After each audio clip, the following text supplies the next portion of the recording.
Halo semua, baik perkenalkan nama saya Lisman Mendreva. NIM saya 2521080448.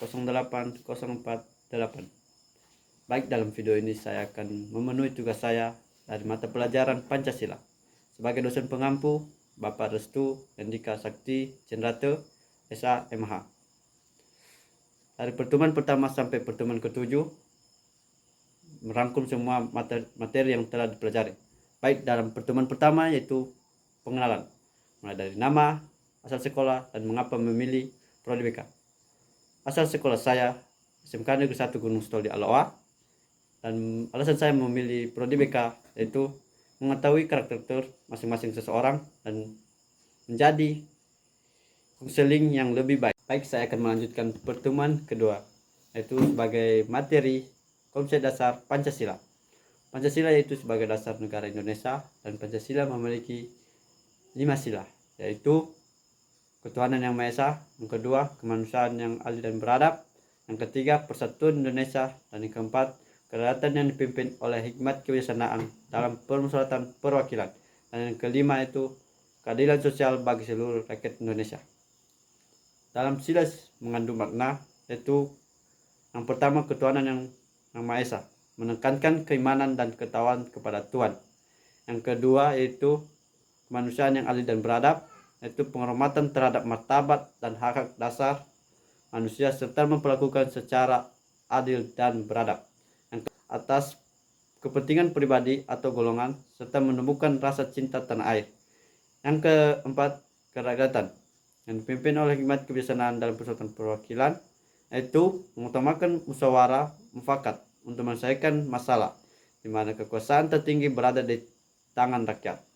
Yang kelima, keadilan sosial bagi seluruh rakyat Indonesia, yaitu menghendaki terwujudnya kemakmuran dan kesejahteraan yang merata bagi seluruh rakyat Indonesia. Secara Pancasila, yaitu istilah Pancasila pertama kali disusun oleh Soekarno pada tanggal 1 Juni 1945 saat sidang BPUPKI.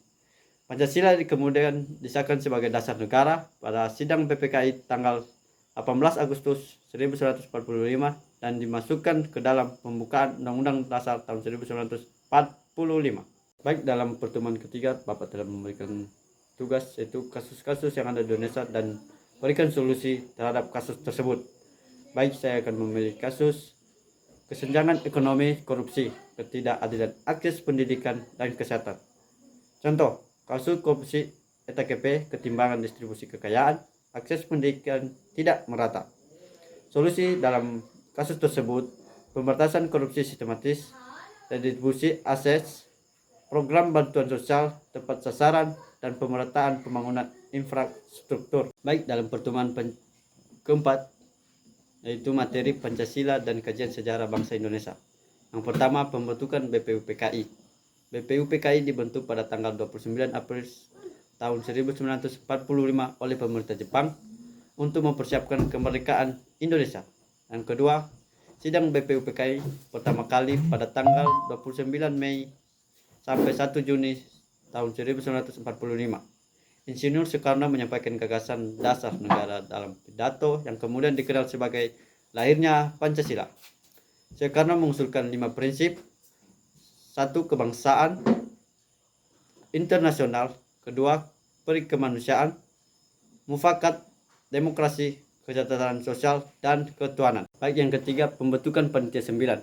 Pada tanggal 22 Juni tahun 1945 dibentuk Panitia 9 yang menghasilkan gagasan awalan Pancasila, yaitu ketuhanan dengan kewajiban menjalankan syariat Islam bagi pemeluknya. Yang keempat, sidang PPKI, Panitia Persiapan Kemerdekaan Indonesia. Pada tanggal 18 Agustus 1945, PPKI mengadakan sidang dengan mengesahkan yang pertama, Undang-Undang Dasar tahun 1945, yang kedua, Pancasila sebagai dasar negara dengan perubahan sila pertama menjadi ketuhanan yang Maha Esa. Dalam pertemuan kelima, yaitu materi kedudukan Pancasila sebagai dasar negara. Pengertian dasar negara. Dasar negara adalah fundament atau fondasi filosofi yang menjadi pandangan dan penyelenggaraan negara.